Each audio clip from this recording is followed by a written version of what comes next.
Welcome to Murray Montgomery's Lone Star Diary. Murray is a published author and syndicated newspaper columnist. He writes nonfiction stories about the Old West, most of them about cowboys and pioneers to the Lone Star State. Other true stories with an Old West flavor from all parts of America will also be included from time to time. Murray has been writing for some 20 years for the online magazine, Texas Escapes. So sit back and relax, and enjoy these true stories of old Texas. Now, here's Murray.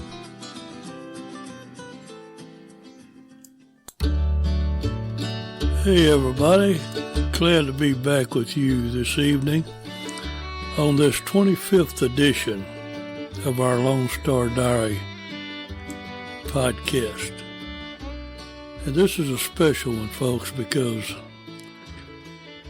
it's getting up to the time of when the Alamo fell, which would have been March 6, 1836. And it's not unusual for me to become sort of melancholy this time of the year. You know, when February rolls around, I tend to reflect on those historic events that occurred in Texas so many years ago. And I can't help but remember the Alamo.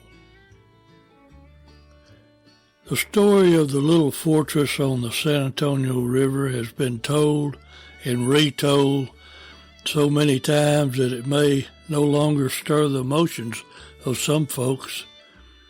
But I like to believe that most Texans still get that certain chill down their spine when they step inside the Alamo Chapel. It happens to me anytime I go near the place or even think about it. The author Wallace O. Charlton wrote one of my favorite books about the Alamo. His work, 100 Days in Texas, The Alamo Letters, is a fantastic collection of historic documents in the form of old newspaper articles, excerpts from personal journals, and official orders from both the Texan and the Mexican armies. Charlton put all this information together in chronological order as per the date they were written, and he included a time period that he felt would portray an accurate account of the Alamo story. This period consisted of exactly 100 days from December 9th, 1835 to March 17th, 1836. Any document that he felt had any historical significance was included for each particular day. Now, like Charlton, I have also had a desire to get my information from the original sources. That is, those folks who actually lived, loved, fought, and died during those turbulent times of early Texas. You know, some modern-day historians are inclined to write articles that they consider to be politically correct about the Alamo battle. Fact is, if some writers had their way, the true events that happened in Texas during the fight for independence would be struck from the record, and a new account would be given. To those folks, I would just say, read the words of the people who actually lived during that time, or better yet, just call your work fiction.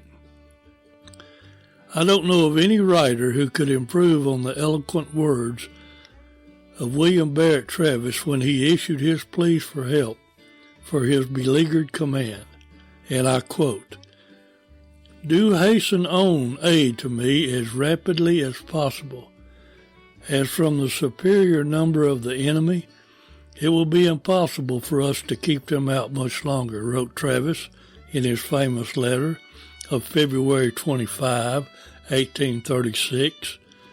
"If they overpower us, we fall a sacrifice at the shrine of our country, and we hope prosperity and our country will do our memory justice.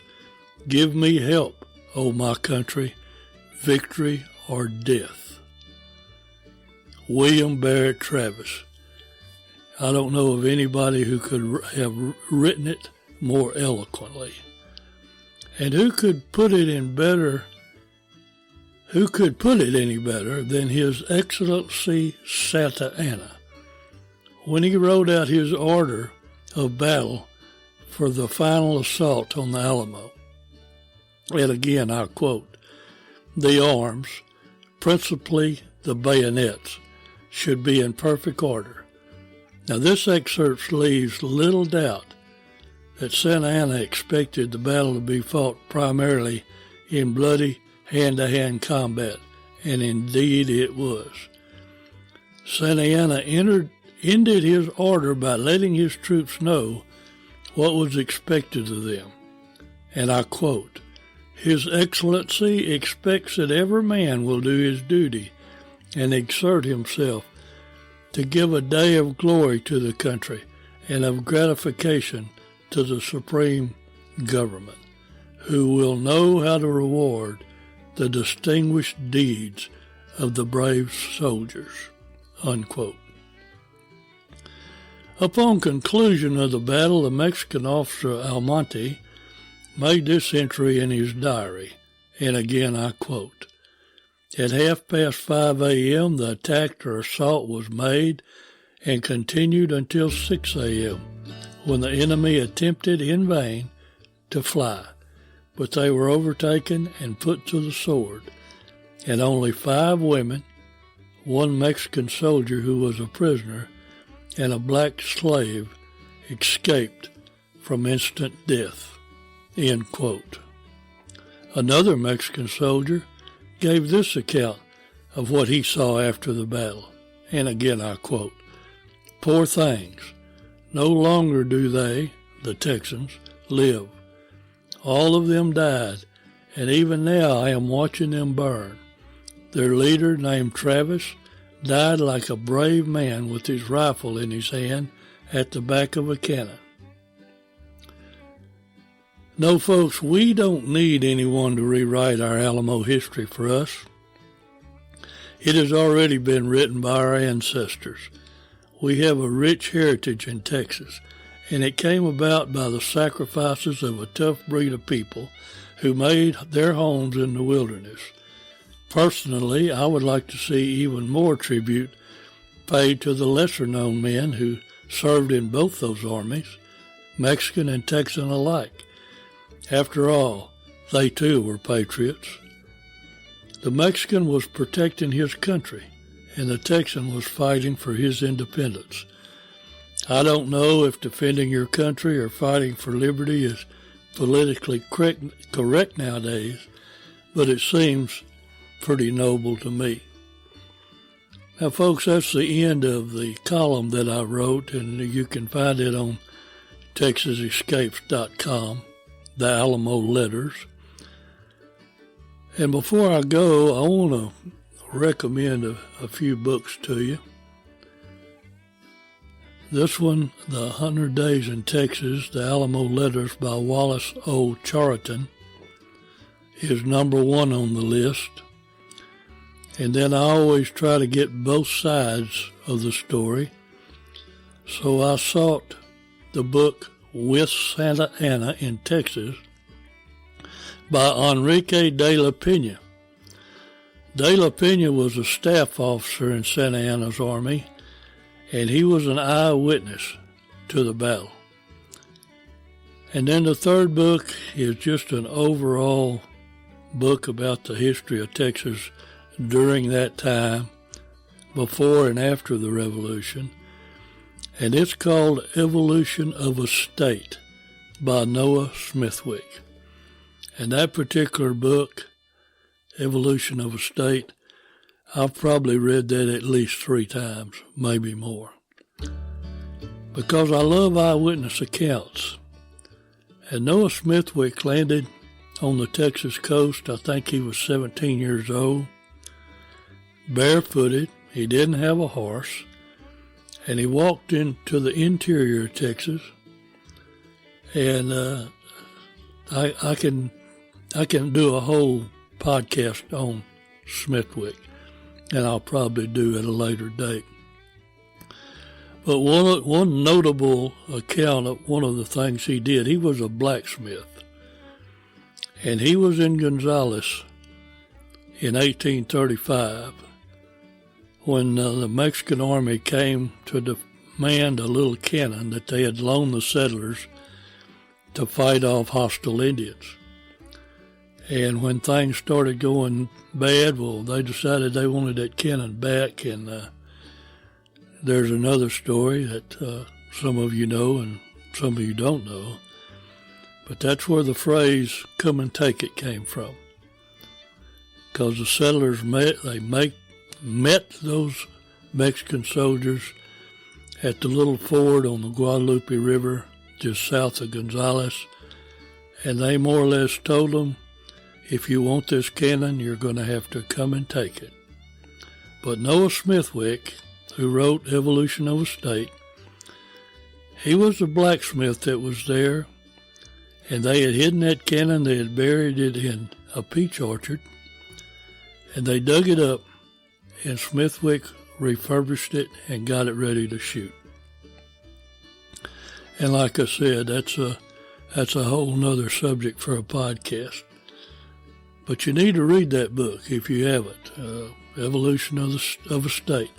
Noah Smithwick was in his 90s living in California, and he was blind, and he dictated his memories to his daughter. And she took pen and paper and recorded them. And he left quite a legacy for us. Smithwick was like Sam Houston. He didn't believe in succeeding from the Union. And the people that did that were more or less outcast.